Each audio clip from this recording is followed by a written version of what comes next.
Diklat, dosen pengampu Dr. Ikomang Sudarma, SPD, MPD. Halo teman-teman, kembali lagi bersama saya Bonar Pandey Sinaga dengan NIM 1911102120. Saya dari kelas A semester 5, Program Studi Teknologi Pendidikan, Fakultas Ilmu Pendidikan, Universitas Pendidikan Ganesha. Nah, kira-kira teman-teman semua tahu nggak sih materi apa yang akan saya bawakan untuk pertemuan kali ini? Jika tidak tahu, mari kita langsung membahas. Dalam pertemuan kali ini, saya akan menjelaskan materi tentang yang pertama, jenis-jenis pelatihan. Yang kedua, model-model pelatihan. Langsung saja kita membahas satu persatu. Yang pertama, jenis-jenis pelatihan.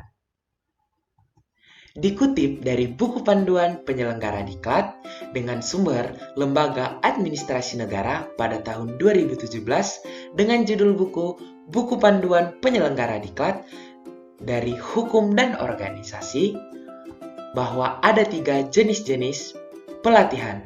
Yang pertama, pendidikan dan pelatihan kepemimpinan. Yang kedua, pendidikan dan pelatihan fungsional. Dan yang ketiga, pendidikan dan pelatihan teknis. Mari kita membahas satu persatu. Yang pertama, pendidikan dan pelatihan kepemimpinan. Pendidikan dan pelatihan ini bersifat selektif dan diikuti atas dasar penugasan. Oleh karenanya, bukan merupakan fasilitas yang bersifat terbuka dan dapat diminta sebagai hak.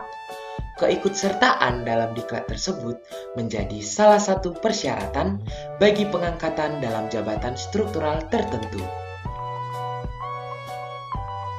Yang kedua, pendidikan dan pelatihan fungsional. Diklat fungsional adalah diklat yang memberikan bekal pengetahuan dan atau keterampilan bagi pegawai negeri sipil sesuai keahlian dan keterampilan yang diperlukan dalam jabatan fungsional. Diklat fungsional adalah diklat pegawai negeri sipil yang dilaksanakan untuk mencapai persyaratan kompetensi yang disesuaikan dengan jenis dan jenjang jabatan fungsional masing-masing. Yang ketiga, pendidikan dan pelatihan teknis. Diklat teknis dilaksanakan untuk mencapai persyaratan kompetensi teknis yang diperlukan untuk pelaksanaan tugas.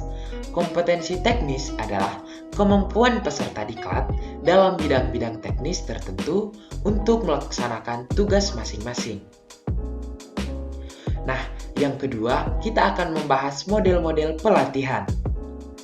Sebelumnya, mari kita membahas perkembangan model pelatihan. Perkembangan model pelatihan atau capacity, building, empowering, training, dan lain-lain saat ini tidak hanya terjadi pada dunia usaha, akan tetapi pada lembaga-lembaga profesional tertentu. Model pelatihan berkembang pesat sesuai dengan kebutuhan belajar, proses belajar atau proses edukatif, asesmen, sasaran, dan tantangan yang lainnya. Perkembangan model pelatihan pada awalnya berkembang pada dunia usaha, terutama melalui magang tradisional. Dalam sebuah magang tradisional, kegiatan belajar membelajarkan dilakukan oleh seorang warga belajar atau sasaran didik dan seorang sumber belajar atau tutor. Perkembangan model pelatihan merupakan salah satu konsep mengapa model pelatihan dibangun adalah sangat bergantung pada kondisi. Hal tersebut sangat beralasan karena kebetulan dan tujuan pelatihan dapat tercapai apabila warga belajar, tutor saling memahami, menghargai, pengertian dan saling membelajarkan satu dengan yang lainnya. Hal ini diberikan pendapat oleh Juju Sujana pada tahun 1993 dan Ellison Rosser pada tahun 1987.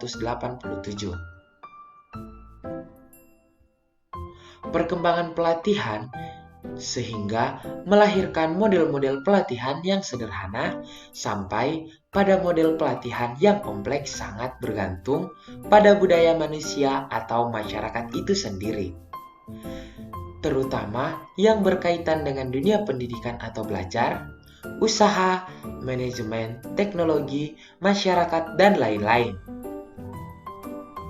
Kemudian, model-model pelatihan. Yang pertama yaitu ada model induktif.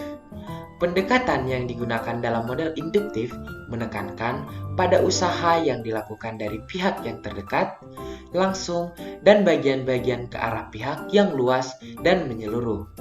Yang kedua, model deduktif. Pendekatan pada model ini dilakukan secara deduktif dalam pengertian bahwa identifikasi kebutuhan pelatihan dilakukan secara umum dengan sasaran yang luas. Yang ketiga, model klasik. Model klasik ini ditunjukkan untuk menyesuaikan bahan belajar yang telah ditetapkan dalam kurikulum atau program belajar dengan kebutuhan belajar yang dirasakan peserta pelatihan atau sasaran. Kemudian, kita akan membahas keuntungan dari ketiga model ini. Yang pertama, keuntungan model induktif. Keuntungan model induktif ini adalah dapat diperoleh informasi yang langsung dan tepat mengenai jenis kebutuhan peserta pelatihan, sehingga memudahkan kepada tutor atau pelatih untuk memilih materi pelatihan atau belajar yang sesuai dengan kebutuhan tersebut. Yang kedua, keuntungan model deduktif. Keuntungan dari tipe ini adalah hasil identifikasi dapat diperoleh dari sasaran yang luas, sehingga ada kecenderungan penyesuaiannya menggunakan harga yang murah dan relatif lebih efisien dibanding dengan tipe induktif karena informasi kebutuhan belajar yang diperoleh dapat digunakan untuk penyelenggara proses belajar dalam pelatihan secara umum. Yang ketiga, keuntungan model klasik. Keuntungan dari model ini adalah untuk memudahkan peserta pelatihan atau sasaran dalam mempelajari bahan belajar, di samping kemampuan yang telah dimiliki akan menjadi modal untuk memahami bahan belajar yang baru. Nah, demikian teman-teman semua penjelasan materi mengenai jenis-jenis pelatihan dan model-model pelatihan dari saya. Saya mohon maaf jika ada kesalahan dan kekurangan tutur kata dalam penyampaian saya. Saya ucapkan terima kasih.